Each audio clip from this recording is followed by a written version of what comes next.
So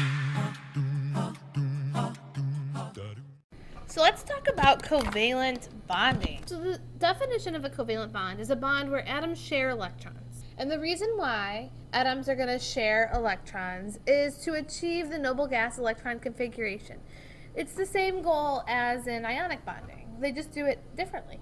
So the properties of covalent compounds are they're soft, solids, or they're liquids or gases.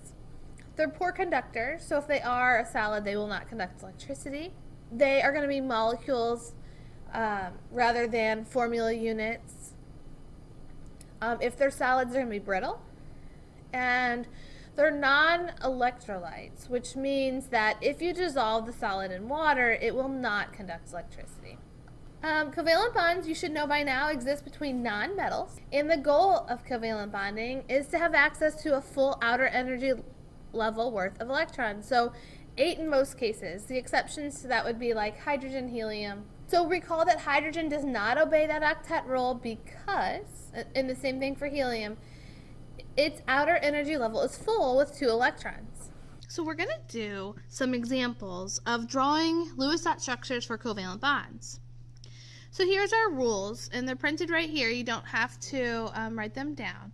But you're going to count the total valence electrons that you have to work with. You're going to put the lone element in the middle. You're going to use pairs of electrons to form bonds, which are going to be lines between all the atoms. And then you're going to use the remaining electrons to complete octets. Octets meaning each atom would have 8 electrons. If you run out of electrons, you're going to have to make some multiple bonds, so either double or triple bonds. So let's see how this is going to work. So the first one, we have 2 H's. We don't have a lone element, so there's going to be no middle. They're just going to be bonded together. And we need to look up the total valence electrons of hydrogen.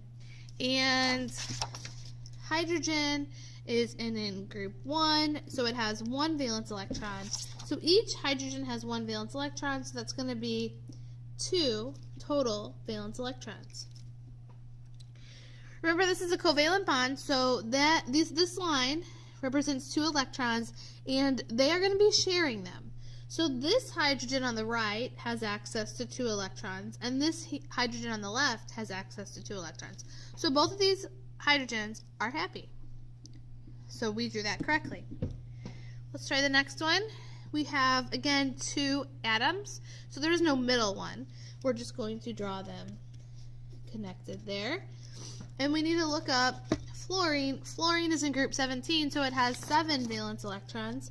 So 7 times 2 is 14. So this line represents 2, so we have 12 dots to put on there. And so what we're going to do is we're going to put them on there and see what happens. So I have 2, 3, 4, 5, 6, 7, 8, 9, 10, 11, 12, 13, 14. So I have the correct number of dots. Now we need to make sure each atom has access to 8. So 2, 4, 6, and then the line is 8. So the one on the right is happy. 2, 4, 6, 8. The one on the left is happy. So they each have their own 6 electrons, and they're sharing these 2 in the middle. We'll do oxygen. So we have 2 oxygens. They're going to be connected like that. Now oxygen is in group 16, so it only has 6. So 6 plus 6 is 12. We only have 12 dots to put on here.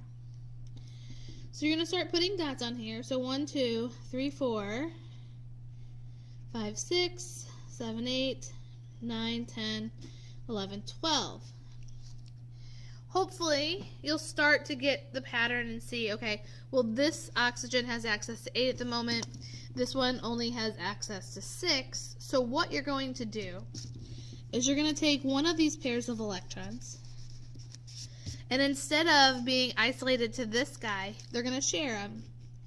And so they're going to, this is going to be a double bond, which means that they each have 4 of their own electrons, and they're going to share 4, which will be 8 total. Let's do nitrogen. Nitrogen is in group 15, so it only has 5 valence electrons, so 5 times 2 is 10. So the line is 2, so I'm going to put electrons on here. 3, 4, 5, 6, 7, 8, 9, 10. So you can see immediately that this guy has 8 valence electrons. That's nice, but this guy only has 4. So we're going to do what we did before. We're going to take off a pair of electrons and draw another bond. So the guy on the right is still happy. The guy on the left now has access to 6 electrons. That does not make him happy. So you have to go ahead and erase another pair of electrons. And this time we're going to have a triple bond. So the one on the right now has access to 8 electrons. The one on the left now has access to 8 electrons. I want to do a couple on the back because these guys have different configurations. So CO2, remember the rule, you put the lone one in the middle. So you're going to put the lone one in the middle, and then the 2 O's are going to attach to it.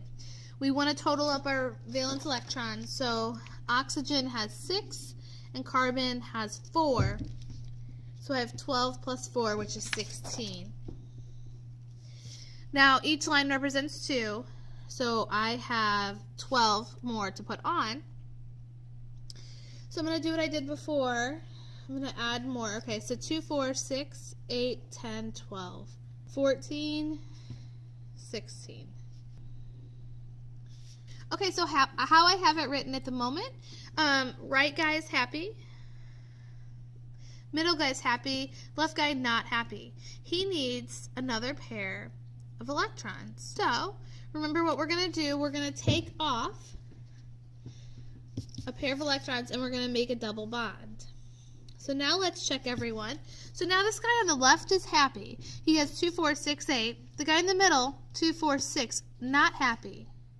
The guy on the right is happy. So we need to make the middle guy happy. So we're going to take a pair of electrons from the right guy and then add a double bond there. So now this guy has access to 8 electrons. Middle guy has access to 8 electrons, and the right guy has access to 8 electrons, so now they're all happy. Let's do one more, and I'm going to go down instead of across, because water is a similar shape as carbon dioxide. So we have carbon, which is the lone electron. We have carbon, which is the lone atom, and then we have 4 H's, so they're going to surround it. Let's add up our total valence electrons. So our total valence electrons for carbon is 4, and for hydrogen is 1, so that would be a total of 8 valence electrons. Now this one is special in the sense that carbon obviously needs 8 electrons to be happy, but hydrogen only needs 2. So when you're looking at this, okay, every line is 2 electrons, so 2, 4, 6, 8. I have 8 on the diagram at the moment. Carbon needs access to 8, which it has.